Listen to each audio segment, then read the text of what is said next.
지금 여권 내에서도 신중론이 지금 굉장히 뭐 여러 의원들이 여당 의원들이 얘기를 하고 있음에도 불구하고 지금 한병도 원내대표는 어떻게든 이번 달 내에 이걸 발의를 해서 이걸 통과를 시키겠다라고 지금 얘기가 나오고 있는 상황인데 특히나 최근에 이 보안 수사권 문제가 화두가 되는 것은 장윤기 사건인 것 같습니다. 이 어찌 보면 앞으로도 이런 일이 안 벌어지라는 보장이 있냐?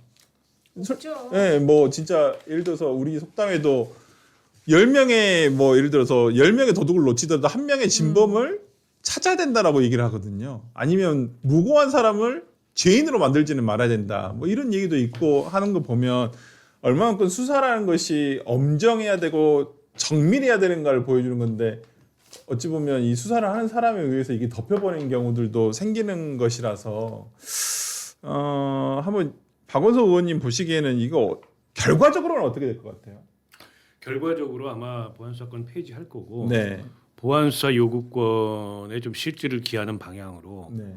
그렇게 만들고자 할 가능성이 높아요. 아. 그러니까 이미 이제 많이 왔어요. 네. 여기서 보안수사권을 남겨놓는 선택을 하기가 어려울 거다. 네. 아니 뭐 여당뿐만 아니라 정부까지도 보안수사권 폐지로 의견을 모았다 이렇게 지금 왔지 않습니까? 네.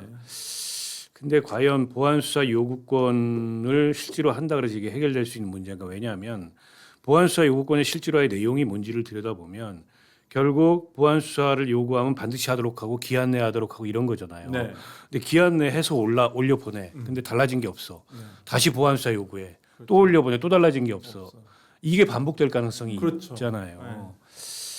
그런데다가 아주 단순한 이게 이제 그 송치한 사건 기록을 봤는데 네. 보니까 진술이 앞뒤가 다르네. 네. 그럼 이것도 다시 보안 수사를 요구해야 돼요. 검찰이 불러서 확인을 못 해요 지금. 못하죠. 단순한 것조차도. 근데 수사라는 게 즉시성이 되게 중요하고 네. 증거가 사라질 수도 있고 네. 근데 이런 특수성들이 있기 때문에 네. 어떤 필요 최소한에 한해서 네. 그러니까 특히 이제 기소를 위해서 공소를 제기하고 공소를 유지하기 위해서 필요한 최소 범위 내에서 직접 보안 수사를 할 수 있도록 만들어야 된다. 네. 그리고 이번에 저 장윤기 사건에서도 결국 경찰이 아버지가 경찰이므로 경찰이 그 아버지한테 네. 뭐 주소도 알려주고 뭐도 해주고 그렇죠. 증거 인멸할 저기를 준 거 아니에요. 그렇죠. 근데 이런 경우에 네. 그러니까 경찰의 수사가 부실 수사이거나 아니면은 그 내부에서 비리가 발생하거나 유착이 발생하거나 그러니까. 이럴 경우에 물론 이제 공수처라는 견제기관이 있긴 하지만 네. 근데 공수처로 가기 전에 그건 명백한 불법을 저질러 가지고 공수처가 그걸 인지해서 수사할 단계인 거고 검찰이 들여다봤는데 이상해 아무리 봐도 네. 명확히 증거가 이게 있는 것 같은데 왜 없지? 네. 이런 경우에 그런 경우까지도 보안 수사를 요구했을 때 그 보안 수사 요구가 작동하겠냐 이런 우려가 있잖아요. 그래서 저는 필요 최소 범위에 한해서 보안 수사권을 남겨둬야 된다라고 생각하는데 근데 이건 제 생각이고 여당이 너무 많이 왔어요. 이제 가야 돼요. 너무 많이 와서 그냥 갈 거다. 깎고 간대요. 예. 그럼 뭐 이제 나중에 그로 인한 결과는 책임져야죠. 누가 책임져요? 뭐 정치적으로 책임지는 거지. 뭐 심판 받는 거지. 그러니까 아. 일반 국민들의 민생 사건하고 네. 아니 그 자기네 정치인들 지금 보안 수사 대상 되고 싶지 않은 거잖아요. 네. 그렇다 그래가지고 지금 범죄 피해자가 될 수 있는 그러면 일반인들은 어떻게 하라는 것인지 그렇죠. 네. 자기네들의 보안 수사권 폐지를 검찰 개혁이라는 명분으로 그냥 밀어붙이면서 결국은 자기네들의 집단 이익을 옹호하겠다라는 거하고 뭐가 다릅니까? 네. 보안 수사권 폐지를 주장하는 정치인들은 말입니다. 그런 차원에서 만약에 지금 그 민변도 지금 이거 굉장히 우려하고 반대하고 있어요. 있죠. 네. 그렇다면은 그러니까 우리나라에도 국민 발의라는 게 필요해요, 진짜로. 그게 뭐예요? 그러니까 국민이 네. 지금 그 법을 발의하는 게 국회하고 저 정부잖아요. 네. 근데 국민도 네. 국민 발의와 국민 소환 이런 거 필요해 진짜. 이런 오만이 어디 있어요? 지금 당장 눈앞에 보고 있잖아요. 장윤기인가? 장윤기 사건. 네. 근데 저도 요즘에 제가 이제 변호사로서 활동하니까 저 최근에 지금 뭐 제가 하는 사건이기도 한데 조금 이해가 안 되는 것 중에 하나가 기록이 이제 왔어요. 이제 형사 사건인데 뭐 아주 뭐 큰 사건은 아닌데 뭐 노래 주점에 갔는데 정원번호 시비가 붙어가지고 이 이제 가해자라고 이제 지목되신 분이 이제 술을 취해서 넘어진 거야. 상대방 직원하고 이렇게 실랑이를 하다가. 근데 밑에 무슨 이렇게 병이 깨져 있었나 보더라고. 그래서 일단 뭐 병 위에 유리 조각이 있으니까 넘어지면서 다쳤을 거 아니에요, 둘 다. 근데 이 당시에 현장에 있던 직원 측의 그 가게 종업원이 2명인데 밑에 깔린 사람은 자기가 하늘을 보고 있었다고 하고, 그러니까 자기가 밑에 깔렸다고 하는 거고, 옆에서 보고 있던 종업원은 또 진술이 달라요. 이 사람이 위에 있었다고 하는 거야. 그러니까 이게 뭔 차이냐면 이게 특수상해가 돼버리거든요. 그러니까 왜냐면 위험한 물건인 병을 이용해서 다친 게 돼버리니까. 근데 그 형이 너무 높단 말이에요. 다른 것들이야 뭐 그냥 대충 뭐 그렇게 높은 형이 아닌데. 그러니까 이게 저는 그러니까 각 현장에 있던 사람의 진술 조서 내용이 완전히 판이하게 달라요. 근데 이게 그대로 재판으로 갔더라고. 그래서 제가 보면서도 왜 이게 검찰에서 수정이 안 됐지? 근데 증거는 없고요. 아니 다 CCTV랑 있으니까. 근데 CCTV에도 그 부분만 잘 안 나오거든. 근데 예전 같았으면 이게 검찰에서 다 불러요 다시. 그러니까요. 그걸 확인을 해가지고 진술을 일치시키거든요. 그래야지만 공소 유지가 되잖아요. 이 제목에 대해서 증빙이 되는 거잖아요. 근데 이제 검찰에서 안 불러. 아니 저는 제가 그 말씀을 드리고 싶은 거예요. 이번에 장윤기 사건도 그렇고 왜 이 사실상의 남편을 죽인 거잖아요. 네. 그죠? 물에 빠뜨려서 죽였던 이은혜 사건인가요? 네. 그 사건도 그렇고 돌려차기 사건도 그렇고 이걸 수사한 거에 대해서 다른 각도에서 수사한 게 다 틀린 것도 아니에요. 그렇지만 수사한 것 중에서 맞는 것도 있고 경찰의 수사가 그렇지 않은 것도 있기 때문에 그런 견제 장치가 보안 장치가 말 그대로 보안 수사권이고 검찰이잖아요. 네. 또 검찰이 뭔가 관련된 그런 게 있으면 그건 경찰이 또 밝혀낼 수 있는 네. 거잖아요. 방금 전에 말씀하신 그거예요. 넘어졌다. 그런데 이 업소의 종업원은 자기 종업원 친구한테 유리하도록 그렇게 발언할 거 아니에요. 그죠? 그러면 이거는 정말 누가 가해자인지 피해자인지 완전히 이게 정말 진술에 따라서 다른 내용이 돼버리는 거예요. 네. 그래서 저는 이게 말 그대로 보안 수사권은 이게 검찰을 미워하는 이유가 뭡니까? 정치권에서 그것도 민주당이 바로 운동권 막 때려잡고 이래서 지금 또 그래서 권력의 신여 역할을 했다고 해서 이 검찰을 없애야 된다, 검찰을 없애야 된다 그러잖아요. 네. 그런데 장윤기 사건하고 그거 무슨 상관이 있습니까?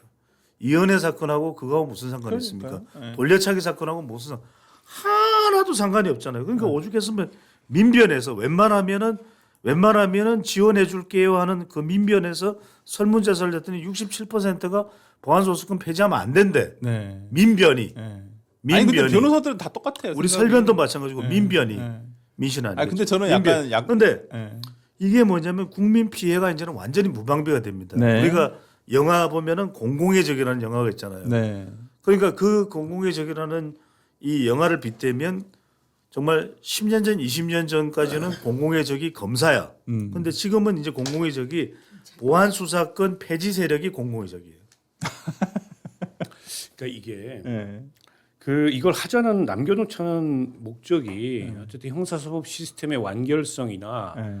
범죄로부터 국민을 더 잘 보호하기 위해서 그렇죠. 남겨놓자는 네. 거지. 네. 이게 뭐 검찰한테 네. 그나마 조금이라도 권한을 주기 위해서 얘기를 하는 게 아니잖아요. 그러니까요.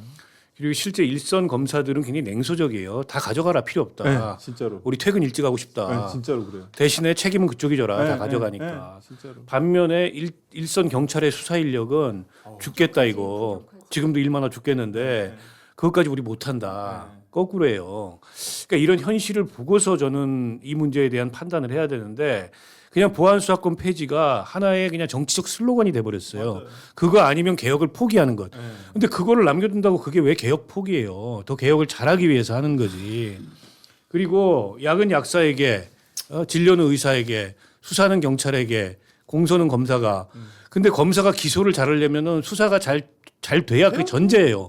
근데 기소를 하려고 봤는데 이대로면 공소유지가 안 돼. 이러면 못 하는 거 아니에요. 그럼 보안 수사 요구할 수 있어. 이게 이제 이걸 일반 원칙으로 두고 그러나 이거는 보안 수사를 요구하는 것보다 직접 보안 수사를 해야 될 것 같아. 도저히 경찰의 그렇죠. 보안 수사 요구를 기대할 수가 없어. 이거에 한해서만 보안 수사를 하도록 하자는 거예요. 그래서 그 범죄의 동일성이 유지되는 걸 전제로 만약 새로운 범죄 사실이 발견되면 그건 경찰로 넘기고 보안 수사를 개시할 때 보안 수사의 필요성과 내용에 대해서 변호인과 피의자 통보하고 네.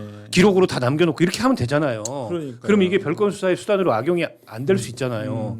근데 이런 얘기를 해도 민주당의 일부 의원들은 이번에 그 장윤기 사건도 검찰이 언론 플레이를 한데 보안 수사권을 존치시키기 위해서 심지어는 일반 민생 사건도 요만큼이라도 정치인의 사돈의 팔촌이라도 묻어 있으면 그걸 확대시켜 가지고 다음 총선에 당선자 숫자를 바꿀 거래. 네. 이 정도면 거의 망상이죠. 개혁이 아니고. 아니 그래서 왜 그 일부 정치인들의 망상에 네. 국민의 이 형사사법 시스템이 좌우돼야 됩니까? 아니 내 말이 아니 그래서 지금 오늘 김어준 씨 방송에서 그러게 이 얘기를 하더라고. 장윤기 사건이 너무 과도하게 보도가 된다면서 조선일보 기사 제목을 함께 검찰 여론전 같다. 아니 그걸 지금 박은정 의원이 법사위에서 어제 정성호 장관한테 물어보니까 정성호 장관이 말도 안 되는 얘기 한다고 네. 사실상 그렇게 반박을 그렇죠. 했어요. 그러니까 저는 오히려 아니 근데 이런 생각 저는 박은정 의원 같은 분이 검찰 출신이잖아요.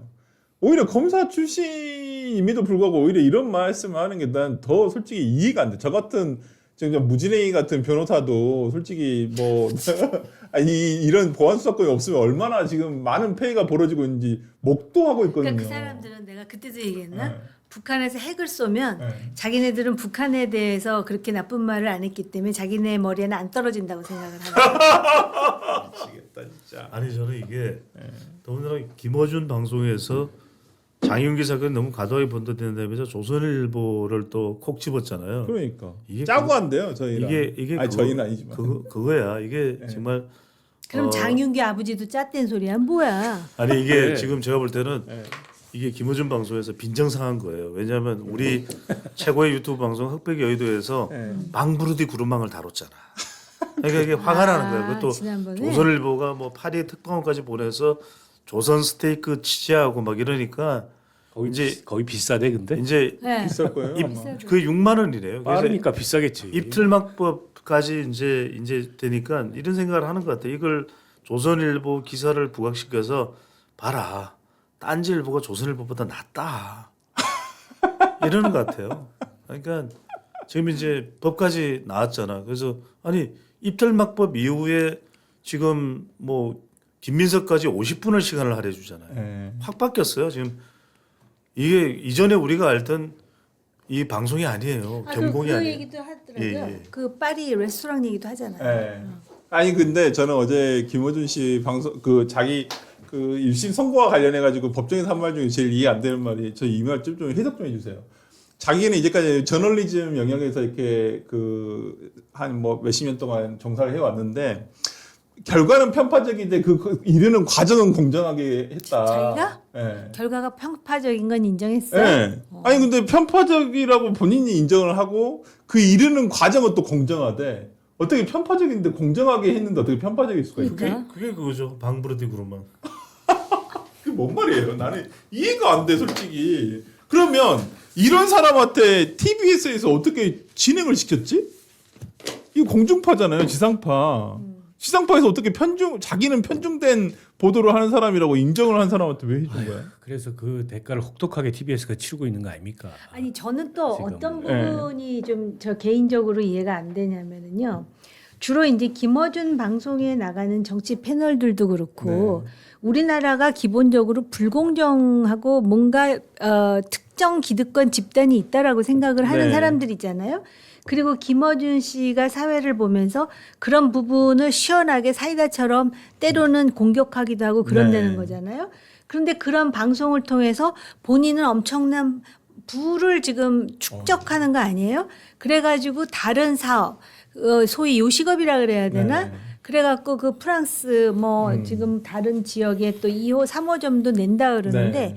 그러면은 그 내용하고 네. 그 다음에 그걸 통해서 그 프로핏을 엄청나게 이제 축적한 네. 김어준 씨하고 좀 이렇게 그러니까 제가 표현을 어떻게 적절히 할지에 대해서 좀 고민하고 있는데 안 맞는 거죠. 예를 든다면은 자기가 그런 어떤 진보의 가치 그런 거에 대해서 늘 생각해 왔고 그래서 그런 주제로 방송을 했고 그래서 그 축적을 해가지고 바로 그 공정을 위해서 자기 돈을 환원한다든지 전혀 그런 거에 관심이 없는 그러니까 분인 그런데 거예요. 또 그거를 그 청중들이나 독자들은 아니, 뭐.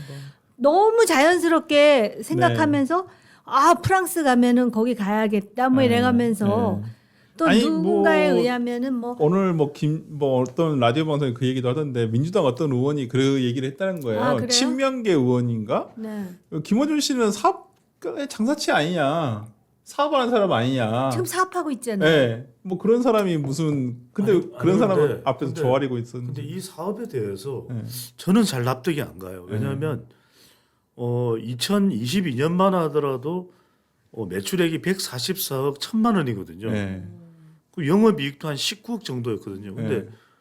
계속 2024년까지 이게 DART 다트 시스템에서 네. 확인된 건데 딴지 그룹이에요. 딴지 네. 그룹. 네, 딴지 지금 그룹이죠. 지금 네. 조선 미디어 그룹 딴지 그룹이라니까요. 네, 맞아요. 근데 2022년, 23년, 24년 다 100억대야. 뭐가 근데 매출액이 매출이 작년에 450억 3천만 원이에요. 네. 저는 이렇게 불쩍 뛴 게 잘 이해가 안 돼요. 왜냐하면 대선? 아니 대선이 있어서 그런가? 아니 이렇게 펄쩍 뛸 수가 있는데 영업이익이 무려 40억 3천만 원이고 당기 순이익이 이거 엄청난 거예요. 당기 순이익이 2024년에는 8억인데 2025년에 무려 50억 가까이 돼요. 엄청 팔았어요. 굿즈도 팔고 아. 윤석열이 도와준 거지 뭐. 그러게. 내란 특수. 그러게. 아니 아, 근데 그래요? 내란 지금- 특수. 지금 뭐 맞아. 세금 얼마 냈다 이런 이야기도 나오는데 저는 이게 정말 이 내용을 알고 있는 사람들이 다 시청하는 사람들이 내용을 알고 있을까 싶은 생각이 들어요. 근데 딴지 그룹. 뭐 네. 저는 다 뭐 요즘은 안 들어요. 예전에 진짜 많이 들었던 저도 시청자였는데 저는 언제부턴가 잘 안 듣는데 저는 얼마 전에도 뭐 그런 말씀하더라고. 뭐 자기들을 무슨 어떤 언론사들이 뭐 자기 뭐 이렇게 숨어가지고 취재하고 막 이게 한다. 근데 그 집단들이 뭐 특정한 어느 자기들에게 이제까지 반대되는 집단도 아니고 오히려 동질적인 집단이라고 생각한 곳에서도 자기를 약간 음해한다라는 식으로 시기 질투? 방송에서 그런 얘기를 계속해요. 한마디로 적을 계속 가상의 적을 계속 만들어 놓는 거야. 그 왜 그래? 아니 그런 식으로 그러니까 결집을 시키는 잠깐만 거죠. 지금 주제에서 많이 벗어났는데 네, 우리가 그러니까요. 뭐 김어준의 음모론에 대해서 그게 많이 틀리니 얘기할 필요 네, 없을 것 같고 네. 지금 어쨌든 보안수사권 폐지 논의를 하다 여기까지 왔는데 저는 그러니까 정부도 그렇고 여당의 구성원들도 그렇고 이 문제의 심각성을 좀 지금이라도 직시해서 이게 정치적 구호가 아니고 실질적인 어떤 그 형사 사법 체계의 말하자면 완결성을 네. 기하는 차원에서 이 문제를 좀 다뤄야 된다고 보고요. 네. 전당대회 이슈로 그만 소비하고 지금 TF가 구성이 됐잖아요. 네. 그 TF에서 법안을 별도로 낸답니다. 법사위에서 낸 법안이나 법사위 상정된 법안 말고 거기서 이 문제를 바로잡을 수 있는 그 내용을 좀 포함했으면 좋겠다는 오늘 생각이 들고요. 오후에 확정한대요. 서두르지 않았으면 그래, 좋겠다라고 그래야 생각하고요. 저는 야당에도 한마디 하고 싶은 게 야당이 반대밖에 없어요. 네. 거기 대안이 검찰당이잖아. 없어. 대안이 없어. 근데 검찰당인데 대안이 없어요. 그리고 솔직히 말해서 지금 국민의힘의 다수의 입장은 하던 대로 하자야 검찰 개혁이고 뭐고 그냥 수사 개시권도 다시 검찰한테 네, 주고 네. 그다음에 수사 지휘권도 주고 그러면 얘기가 안 돼요. 그러니까 야당이 그렇죠. 견제를 못 하는 거예요. 조금 이 부분에 대해서 조금 전향적인 조금 논의가 있어야 될 것 같다라는 생각은 드는데 한번 지켜보고 너무 민주당에서는 이게 전당대회 기준을 맞추고 있는 것 같아서 조금 아쉽다라는 생각이 들고 저는 짧게 아주 짧게 네. 말씀을 드리고 싶은 게 정말 저는 영상 편지를 쓰고 싶어요. 잠깐 좀 카메라를 비춰주시면 누구한테요? 저는 정성호 아, 성호 형 아니랬잖아요. 형 정말 보안 수사권 유지에 좀 정성을 모아주세요. 그리고 법률가의 양심 예전에 서울대 역도부의 그 기백이 있잖아요. 저는 그렇게 돌아가셨으면 좋겠고 법무부 인권 존중 미래위원회도 뭐 하는 위원회인지를 잘 모르겠어요. 형 제발 성호 형